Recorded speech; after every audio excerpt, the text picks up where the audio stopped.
Good evening everyone. আজকে আমরা cash flow স্টেটমেন্টের পার্ট 2 মানে সেকেন্ড ক্লাস করব, ঠিক আছে? তো আগের দিন আমরা ক্যাশ ফ্লো স্টেটমেন্টের কনসেপ্ট শিখেছিলাম। আজকে আমরা আরেকটুখানি কিছু থিওরিটিক্যাল পোর্শন যেটুকু বাকি আছে সেটুকু করব, আর তারপরে একটা অঙ্ক দেখবো আমরা, ঠিক আছে? তো আগের দিন আমরা শিখেছিলাম ক্যাশ ফ্লো স্টেটমেন্টের প্রত্যেকটা এই যে ক্যাশ ফ্লো আর স্টেটমেন্ট মানে কি আগের দিন আমরা দেখেছিলাম। তো সেখানে দেখেছিলাম আমরা ক্যাশ মানে, এখানে ক্যাশ ফ্লো স্টেটমেন্টে ক্যাশ মানে যেটা বলতে চাইছে সেটা হচ্ছে ক্যাশ, ব্যাংক আর কি দেখেছিলাম মার্কেটেবল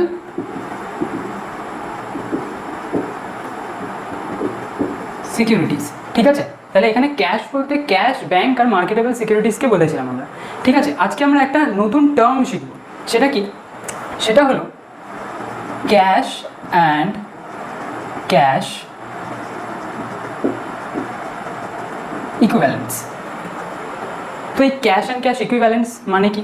আমরা আগের দিনে দেখেছিলাম যে আমরা এখানে ক্যাশ বলতে কী বোঝাচ্ছিলাম, cash plus bank plus marketable securities. তো সেটাকেই ভেঙে আমি আরেকটুখানি বলছি, মানে অ্যাকচুয়ালি এই চ্যাপ্টারে ক্যাশ বলতে আমরা ক্যাশ অ্যান্ড ক্যাশ ইকুইভ্যালেন্টকেই বুঝবো, ঠিক আছে? তো এই ক্যাশের মানে কি? এই ক্যাশের মানে এখানে হচ্ছে ক্যাশ আর ব্যাংক, ঠিক আছে? এখানে এই ক্যাশের মানে কি? ক্যাশ আর ব্যাংক।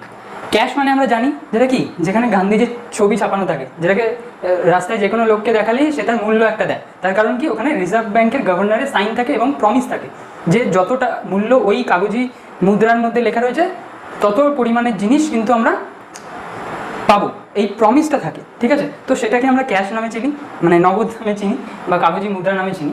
আর ব্যাংক বলতে মূলত ব্যাংকের রাখা আমানত আমরা দুটো ক্যাটাগরিতে ভাগ করতে পারি, একটা হচ্ছে টাইম ডিপোজিট আর একটা হচ্ছে ডিমান্ড ডিপোজিট। মানে ব্যাংক ডিপোজিটকে আমরা টাইম ডিপোজিট আর ডিমান্ড ডিপোজিট এই দুটো ক্যাটাগরিতে ভাগ করতে পারি।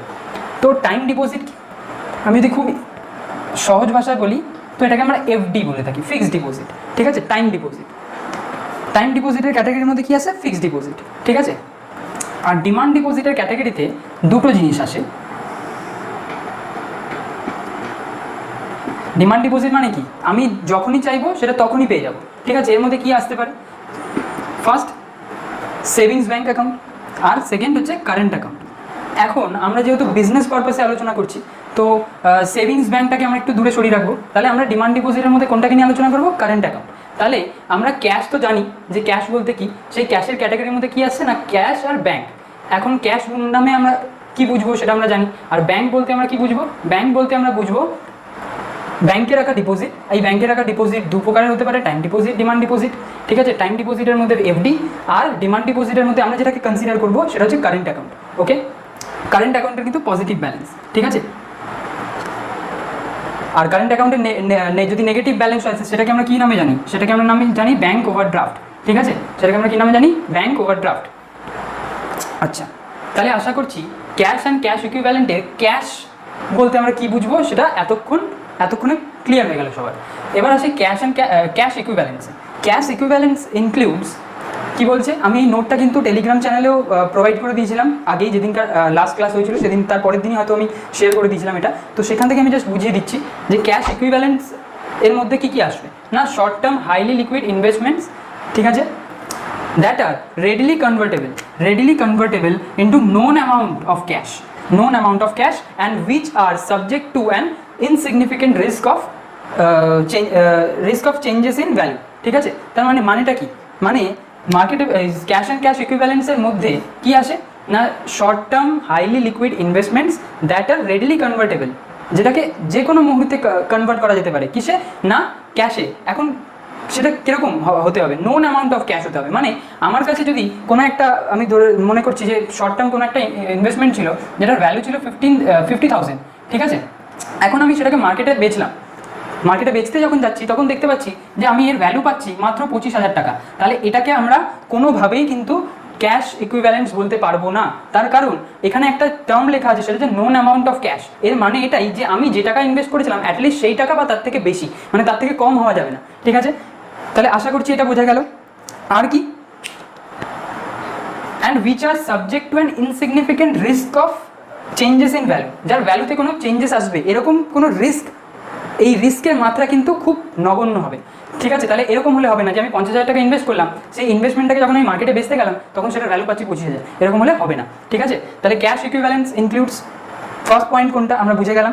সেকেন্ড পয়েন্ট কি, securities with short term maturity, যার পিরিয়ড হবে কত, 3 মাস বা তার থেকে কম, এরকম ধরনের সিকিউরিটিসকেই আমরা ক্যাশ ইকুইভ্যালেন্স বলবো অ্যাজ পার আইসিএআই।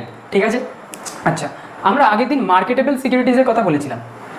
ঠিক আছে, মার্কেটেবল সিকিউরিটিজ এর ক্যাটাগরিতে পড়ে treasury bill, commercial paper, government securities. ঠিক আছে, শেয়ারসটা একটুখানি ডিসকাস করবো।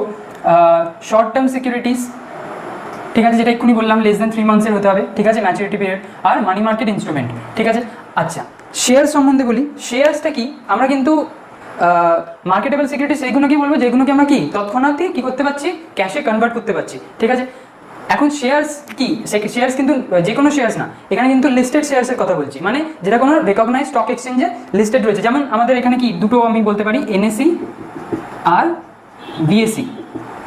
ঠিক আছে, ন্যাশনাল স্টক এক্সচেঞ্জে বা বোম্বে স্টক এক্সচেঞ্জে লিস্টেড শেয়ার্স। ঠিক আছে, এটা মার্কেটেবল সিকিউরিটিজ হতে পারে। ঠিক আছে, যে কোনো শেয়ার যেটা এনএসসি অথবা বিএসসিতে লিস্টেড রয়েছে। এখন শেয়ার্সের কিন্তু ভ্যালু কিন্তু প্রত্যেক মিনিটে মিনিটে যখন মার্কেট ওপেন থাকে 9টা 15 থেকে 3:30 পর্যন্ত, প্রত্যেক কোনো সময় একটা যে কোনো শেয়ার, রিলায়েন্স বল, আইটিসি বল, যে কোনো শেয়ার তুই তোরা চেক করে দেখবি যে ভ্যালু খুব ফ্ল্যাকচুয়েট করছে, পার সেকেন্ডে ভ্যালু কি হচ্ছে, আপ ডাউন করছে। ঠিক আছে, তো এর কিন্তু ভ্যালুতে চেঞ্জেস আসে, সেই কারণে শেয়ার্সকে মার্কেটেবল সিকিউরিটিসের ক্যাটাগরিতে ফেললেও আমরা কিন্তু ক্যাশ ইকুইভ্যালেন্সের মধ্যে ইনক্লুড করবো না, কারণ ক্যাশ ইকুইভ্যালেন্সের যে দুটো পার্ট আছে সেই দুটো পার্টের একটার মধ্যেই আমরা বললাম যে সেটাকে কি হতে হবে, insignificant risk of changes in value. কিন্তু শেয়ার্সের ক্ষেত্রে কি প্রত্যেক মোমেন্টে চেঞ্জ হচ্ছে, তাহলে সেটা কিন্তু হচ্ছে না। তাহলে সেই ক্ষেত্রে আমরা কিন্তু শেয়ার্সকে মার্কেটেবল সিকিউরিটিস ধরলেও আমরা কিন্তু ক্যাশ ইকুইভ্যালেন্সের মধ্যে ধরবো না, এটা যেন মাথায় থাকে। ঠিক আছে, আর বাকিগুলোকে আমরা ধরতে পারবো, treasury bill, commercial paper, government securities. ঠিক আছে, মানি মার্কেট ইনস্ট্রুমেন্ট, এগুলো কিন্তু কি যখনই আমরা মার্কেটে বেচতে যাবো সেম অ্যামাউন্ট অথবা তার থেকে বেশি টাকা পাবো। ঠিক আছে, তো এইগুলো মোটামুটি ক্যাশ ইকুইভ্যালেন্সের মধ্যে ইনক্লুড হবে। আশা করছি এই পর্যন্ত সবার ক্লিয়ার আছে। তাহলে এবার আমি একটা অঙ্কের দিকে যেতে পারি।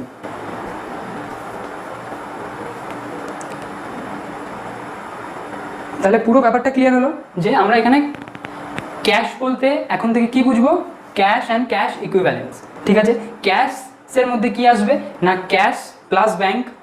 ঠিক আছে, আর কি আসবে, এই ক্যাশ ইকুইভ্যালেন্সের মধ্যে কি আসবে, treasury bill, commercial paper, government securities. ঠিক আছে, money market instrument, any kind of short term investment, short term securities, যেটা কি না লেস দ্যান 3 মান্থসের হবে। ঠিক আছে, শর্ট টার্ম বলতে জেনারেলি আমরা কিন্তু বুঝি কি 1 বছরের কম। ঠিক আছে, কিন্তু এই ক্ষেত্রে কিন্তু শর্ট টার্ম বলতে আমরা বুঝবো 3 মাস অথবা তার থেকে কম মেয়াদি। ঠিক আছে, তাহলে যদি এই পর্যন্ত সবার ক্লিয়ার থেকে থাকে তাহলে নেক্সট আমরা একটা অঙ্ক করব। ঠিক আছে, তো এবারে আমি একটা অঙ্ক করাচ্ছি। ঠিক আছে, তো আমি যে অঙ্কটা করাচ্ছি অ্যাকচুয়ালি এটা ব্যালেন্স শিটের ওল্ড ফরম্যাট, বাট এটাতে কোনো যায় আসে না। আমাদের অঙ্কটা বেসিক কনসেপ্টটা ক্লিয়ার হওয়া নিয়ে দরকার। আমরা যখন অ্যাকচুয়ালি অঙ্কগুলো করবো তখন কিন্তু আমরা ব্যালেন্স শিটের নতুন ফরম্যাট দিয়ে করবো, বাট যেহেতু এখন আমি বোঝাচ্ছি তাই জন্য আমি একটা ওল্ড ফরম্যাটের অঙ্ক ইউজ করছি। ঠিক আছে, তো দেখ কীভাবে এটা সলিউশন হবে। যখনই আমরা অঙ্ক স্টার্ট করব সবার ফার্স্টে আমাদের হাতে কিন্তু ক্যাশ ফ্লো স্টেটমেন্টে আমাদের অঙ্কের উত্তর কত হবে সেটা আমরা জানবো। কেন না, দেখ এখানে যে কোয়েশ্চেনটা দিয়েছি সেটা দেখ ব্যাংক ব্যালেন্স আছে। ব্যাংক ব্যালেন্স কত আছে না 70,000 ছিল 2019-এ, 2020-তে কত হয়েছে 1,20,000। ফার্স্ট অফ অল সবার প্রথমে এটাকে পুট আপ করবো। ফার্স্টে স্টার্ট করবি অ্যাসেট সাইড থেকে। ঠিক আছে, তাহলে ব্যাংক ব্যালেন্স থেকে স্টার্ট করছি। দেখ 2020-তে দেখছি 1,20,000 টাকার আমার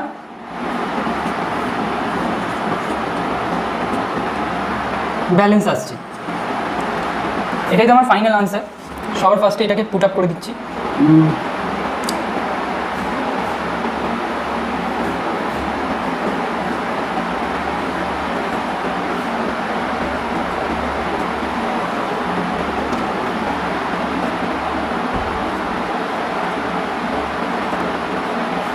ঠিক আছে,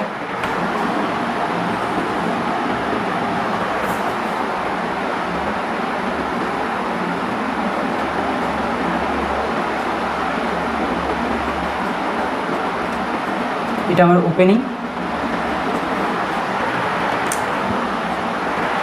কত 70,000। তাহলে দেখ 70,000 ছিল ক্লোজিংয়ে, ওপেনিংয়ে কত ছিল 70,000 আর ক্লোজিংয়ে কত হলো 1,20,000। তার মানে ডিউরিং দ্য ইয়ার আমি 3টে অ্যাক্টিভিটিস মিলিয়ে 50,000 আমার ক্যাশ আমি ক্যাশ অ্যান্ড ক্যাশ ইকুইভ্যালেন্টে 50,000 কিন্তু ইনক্রিজ হয়েছে, তাহলে এটা কি লিখবো, নেট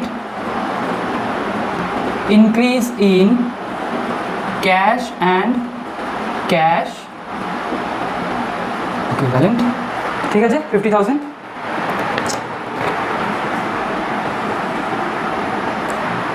তাহলে এটা পুট আপ করে দিলাম, ঠিক আছে। আমাদের অঙ্ক স্টার্ট হবে কি দিয়ে, net profit before taxes and extra ordinary items, okay.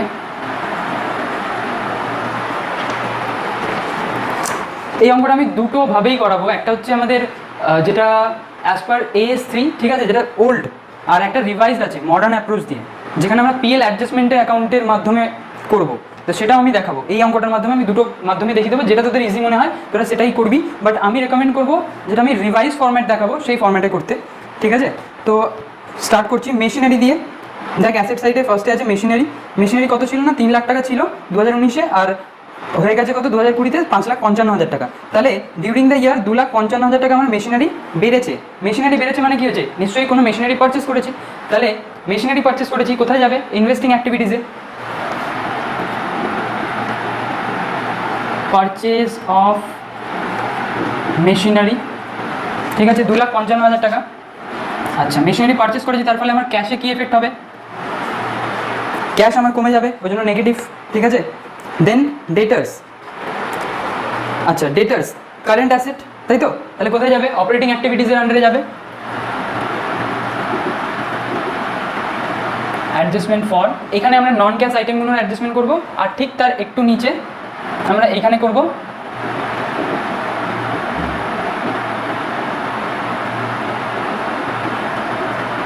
Current asset and current liabilities related যে ট্রানজ্যাকশনগুলো সেগুলো, ঠিক আছে। তাহলে দেখ আমার ডিটেলস কত ছিল, 1,90,000 ছিল 2019-এ, 2020-তে হচ্ছে 1,64,000 টাকা, মানে 26,000 টাকা আমার ডিটেলস কিন্তু কমেছে, ঠিক আছে। Decrease in debtors 26,000। আচ্ছা এটা পজিটিভ নেবো না নেগেটিভ নেবো, দেখ ডেটার্স কমছে মানে কি, এটা ইন্ডিকেট করছে যে আমার ডেটার্সের কি হচ্ছে, ডেটার্সের কাছে টাকা আমি পেয়েছি, ঠিক আছে, তাহলে ঘরে ক্যাশ এসছে, তাই জন্য প্লাসে হবে। বিল রিসিভেবল 15,000 ছিল 12,000 হয়ে গেছে, ডিক্রিজ ইন বিলস রিসিভেবল কত টাকা না 3,000 টাকা, এটাও পজিটিভ হবে, ঠিক আছে, কারণ বিল রিসিভেবল কমছে মানে টাকা পেয়ে গেছি তার এগেনস্টে। স্টক 1,75,000 ছিল 1,62,000 হয়ে যাচ্ছে, 13,000 কমছে, ডিক্রিজ ইন স্টক 13,000 টাকা কমছে, ঠিক আছে 13,000 কমছে, স্টক কমছে মানে কি মাল বিক্রি হচ্ছে, ঠিক আছে, তাহলে কী হবে ঘরে ক্যাশ আসবে, তাই জন্য প্লাস হচ্ছে কিন্তু এগুলো, ঠিক আছে। আচ্ছা নেক্সট আছে discount on issue of debentures. আচ্ছা discount on issue of debentures, যখন আমরা ডিবেঞ্চার ইস্যু করি কখনো কখনো আমরা কী করি, ডিসকাউন্টে ডিবেঞ্চার্স ইস্যু করি। আচ্ছা যে সময় আমরা ডিবেঞ্চারটাকে ইস্যু করছি ডিসকাউন্টটা সেই সময় কি, ওটা একটা এক প্রকারের আমার লস, তাই তো। এবার এই লসটাই দেখতে পাচ্ছি ব্যালেন্স শিটে 2019-এ ছিল 10,000 টাকা, আর 2020-তে হচ্ছে 8,000 টাকা, মানে কি 2,000 টাকা যেটা discount on issue of debenture নামে ছিল আমার ব্যালেন্স শিটে অ্যাসেট সাইডে, সেটা আমি কী করেছি 2,000 টাকা সেখান থেকে রাইট অফ করেছি পিএলে সেখান থেকে 2,000 টাকা রাইট অফ করার ফলে আমার প্রফিট কী হচ্ছে, কমেছে, বাট ক্যাশ কি আমার কমেছে না, তাহলে এটা নন ক্যাশ আইটেম, ঠিক আছে, নন ক্যাশ আইটেম, তাহলে কী হবে অ্যাডজাস্টমেন্ট হবে এখানে,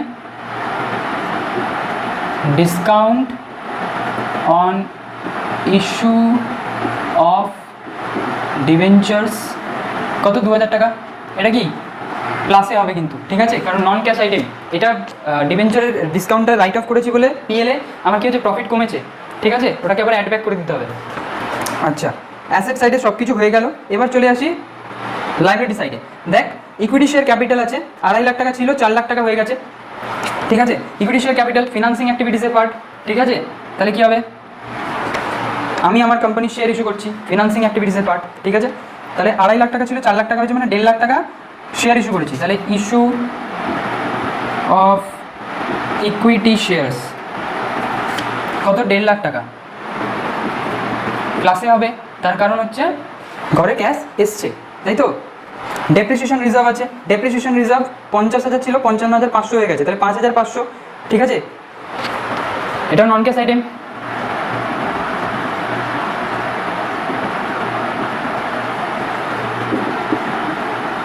অ্যাড হবে, ঠিক আছে। আচ্ছা, এবার আসছি পিএলএ। প্রফিট অ্যান্ড লস ছিল কত না 2019 ছিল 2,25,000, আর 2020 হয়েছে 3,55,000। 2000 তাহলে নেট চেঞ্জ কত হলো? 1,30,000 টাকা, তাই তো? তাহলে যেহেতু এখানে আর কিছু নেই, তাহলে এখানে net profit before taxes and extra ordinary আইটেমসে আমরা কত লিখবো? 1,30,000 টাকা। 1,30,000 টাকা। নেক্সট ডিবেঞ্চার্স 1,70,000 ছিল, 1,50,000 হয়েছে, মানে 20,000 টাকা কমেছে। 20,000 টাকা কমেছে মানে কি? রিডেমশন করেছি। ডিবেঞ্চার ছিল কত আগে? 1,70,000, হয়েছে কত? 1,50,000। তাহলে 20,000 টাকা কমেছে কিসের জন্য? রিডেমশনের জন্য।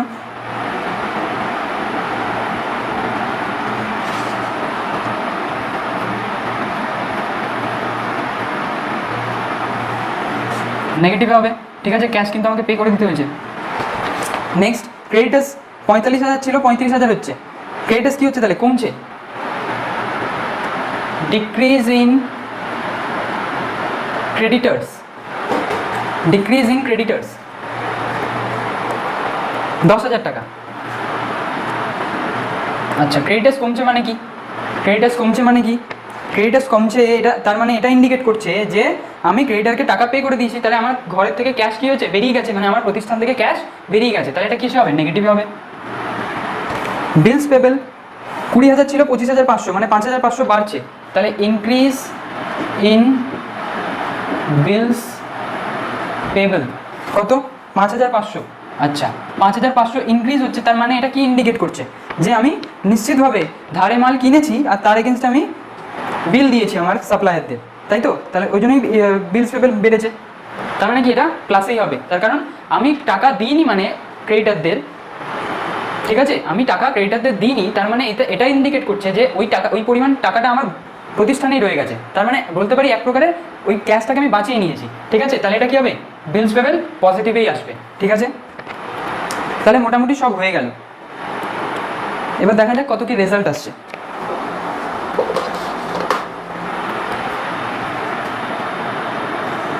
দেখ এখানে কত হচ্ছে? 1,30,000, 32, 1,37,500, 1,37,500। এটা আমার চলে এলো কি? Operating profit before working capital changes, ঠিক আছে। দেন অ্যাডজাস্টমেন্ট করলাম। অ্যাডজাস্টমেন্ট করার পর রেজাল্ট কী এলো? নেট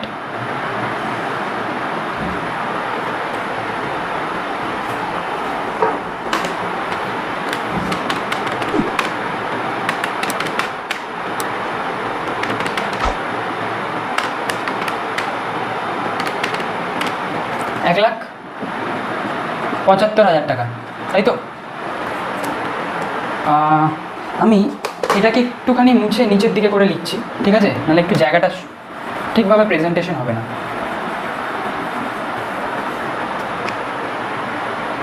এটা কি হলো আমার? Net cash generated from operating activities, ঠিক আছে। এখান থেকে কী করবো? Less income tax paid. Income ট্যাক্সের ব্যাপারে কিছু অঙ্কে বলে দেওয়া নেই, ঠিক আছে। তাহলে এটাই আমার চলে এলো, বাইরে করে দেবো 1,75,000 টাকা। আর এটা সোজা করে কী লিখবো? Net cash flow from operating activities, ঠিক আছে।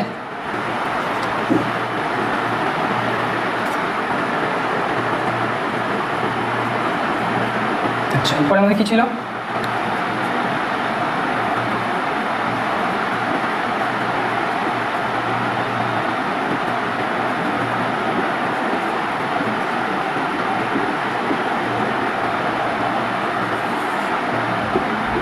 একটাই তো ছিল এখানে, পারচেজ অফ মেশিনারি, ঠিক আছে। আচ্ছা, এখানে তো একটাই ছিল, তাহলে এটাই বাইরে চলে গেল। 2,55,000 টাকা নেগেটিভে। কী লিখবো? আচ্ছা, এখানে পজিটিভে এসেছিল, দেখ এখানে কি লিখেছিলাম, net cash flow from operating activities, যেহেতু প্লাসে ছিল বলে এটা নেগেটিভে আছে, মানে এখানে ক্যাশ ইউজ হয়েছে, তাহলে কি লিখবো, net cash used in investing activities. ঠিক আছে, এরপরে ফিনান্সিং অ্যাক্টিভিটিসে কী হয়েছে, নেট রেজাল্ট কী এসছে, 1,30,000 প্লাসে এসছে, তাই তো। তাহলে নেট ক্যাশ ফ্লো ফ্রম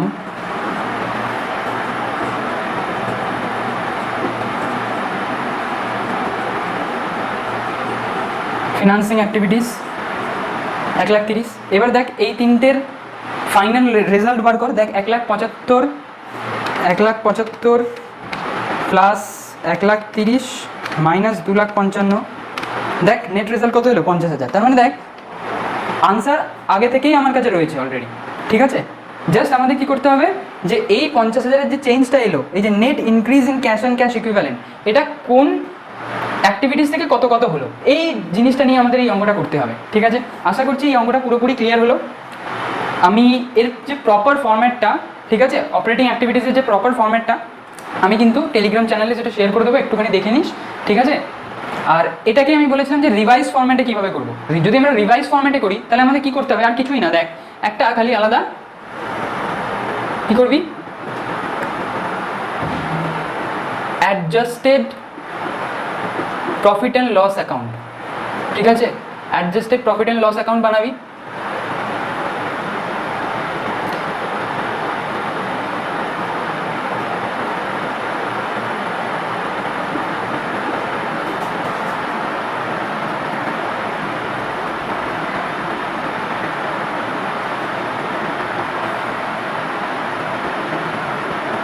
দেখ পিএলটার দিকে ভালো করে তাকিয়ে দেখ, পিএলটার দিকে যদি ভালো করে তাকিয়ে দেখিস, দেখবি ওপেনিংয়ে ছিল 2,25,000। ঠিক আছে, ওপেনিংয়ে কত ছিল, 2,25,000 টাকা। ক্লোজিংয়ে কত এসছে, 3,55,000 টাকা। ঠিক আছে, আচ্ছা ডেপ্রিসিয়েশন চার্জ করেছি কত,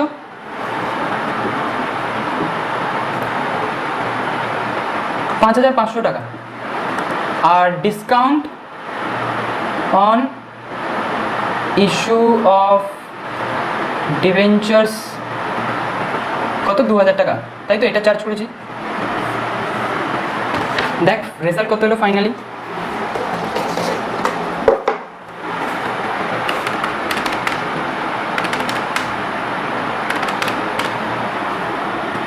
$3,62,500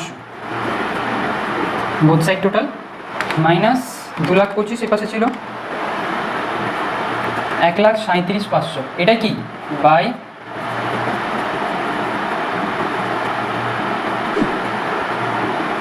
অপারেটিং প্রফিট। ঠিক আছে,